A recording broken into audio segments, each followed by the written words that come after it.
Action India TV news, आपकी आवाज हमारी पहचान। राळेगाव तालुक्यातील कृषी विभागाची तातडीची कारवाई।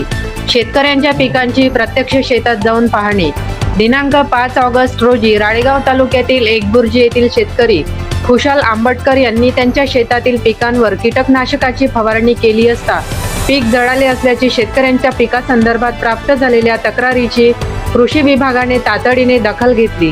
दुसऱ्याच दिवशी दिनांक 6 ऑगस्ट रोजी सुहास बेंडे तालुका कृषी अधिकारी राळेगाव, मनीषा पाटील कृषी अधिकारी पंचायत समिती राळेगाव, संतोष पवार गुणनियंत्रण निरीक्षक, श्रुती भोयर सहाय्यक कृषी अधिकारी यांनी संबंधित शेतात प्रत्यक्ष भेट देऊन पिकांची पाहणी केली। तसेच नुकसानाची सविस्तर माहिती घेत पंचनामा व अहवाल तयार केला।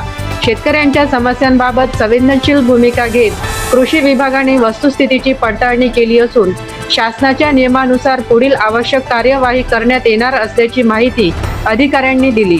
शेतकऱ्यांच्या कुठल्याही पिकावर स्प्रे करताना कीटकनाशकांची स्प्रे संबंधित माहिती वाचूनच फवारणी करावी असे आवाहन करण्यात आले। मुख्य संपादक विनोद माहुरेसह राळेगाव तालुका प्रतिनिधी अरुण जुमडे।